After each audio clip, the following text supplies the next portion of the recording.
আসসালামু আলাইকুম ওয়া রাহমাতুল্লাহি ওয়া বারাকাতুহু। প্রশ্ন করেছিলেন, স্বামী যদি সহবাসে অক্ষম হন তাহলে স্ত্রী কৃত্রিম উপায়ে যৌন চাহিদা মেটাতে পারবেন কিনা, অন্য কোনো উপায়ে? এ বিষয়ে ইসলাম কি বলে? আলোচনা বুঝতে সাথেই থাকবেন। তো এটা অনেকের ক্ষেত্রে হয়ে থাকে, স্বামীর যদি এই জাতীয় সমস্যা দেখা যায় অসুস্থতার কারণে অথবা আগে থেকেই ছিল, তো সেক্ষেত্রে স্ত্রী অন্য কোনো উপায়ে তার জৈবিক চাহিদা মেটাতে পারবেন না।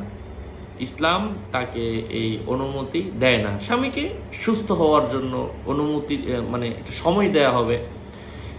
স্ত্রী যদি চান, তার সাথে ঘর সংসার করতে চায়, সারা জীবন করতে পারে, অসুবিধা নাই। তবে যদি মনে চায় যে না, সে সংসার করবে না, তার হচ্ছে না, তাহলে সে ডিভোর্স দিয়ে অন্য জায়গায় বিবাহ বন্ধনে আবদ্ধ হবে। এতে ইসলাম অনুমতি দেয়, যেহেতু সে অপারগ।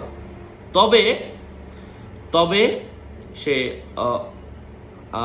অন্য কোনো উপায়ে, কৃত্রিম উপায়ে যৌন চাহিদা মেটানোর অনুমতি ইসলাম দেয়নি। আসসালামু আলাইকুম ওয়া রাহমাতুল্লাহ।